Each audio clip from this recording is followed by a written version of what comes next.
மகிழ்ச்சியன் கதை கதை ஒரு கிராமத்தில் ராஜேஸ்வரி மன்னன் ஒருத்தர் இருந்தாராம். அவருக்கு குழந்தையே இல்லையாம், ராணியும் இருந்தாங்களாம். அதுக்கப்புறம் அவங்க காட்டுக்கு போகும்போது குழந்தை ஆடுத சத்தம் கேட்டுச்சான். அப்போ அந்த ராஜா போகும்போது அப்படியே அந்த குழந்தைய பார்த்துட்டு தூக்குனாங்க.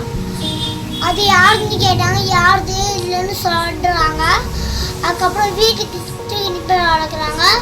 அந்த குழந்தை பேர் மணிகண்டன்னு வச்சுட்டாங்க. அடுத்து மணிகண்டனுக்கு பெருசாக வளர்ந்துருக்காங்க.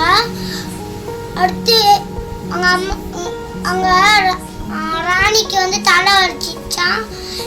ஆக்டிங் போட்டாங்க. அதனால அந்த ராஜேஸ்வரி மன்னன் சொன்னார், யார் அந்த ராணிக்கு அந்த புலிப்பால் கொண்டு வரணும்னு சொன்னாங்க. ஐயப்பன் அப்படியே சொன்னார், நான் பேர் கொண்டு வரணும்னு சொன்னாங்க. அதுக்கப்புறம் அப்படியே போனாங்க புலி எடுத்துட்டு. அப்புறம் அந்த மகிழ்ச்சின்னு ஒரு அடக்கி அவளை அடித்து அப்படியே எனக்கு ஒரு கோயில் வேணும் நைட்டு எல்லாருமே போய் அப்படியே கோயிலில் ஐயப்பன் எங்கே போடுறாங்களோ அங்கே தான் எனக்கு கோயில் வேணும்னு சொன்னாங்க.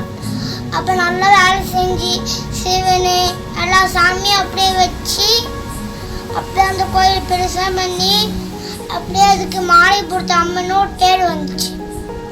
இதோ அப்படியே எல்லாருமே ராஜேஸ்வரி மன்னனும் மலைக்கு போயிட்டாங்க.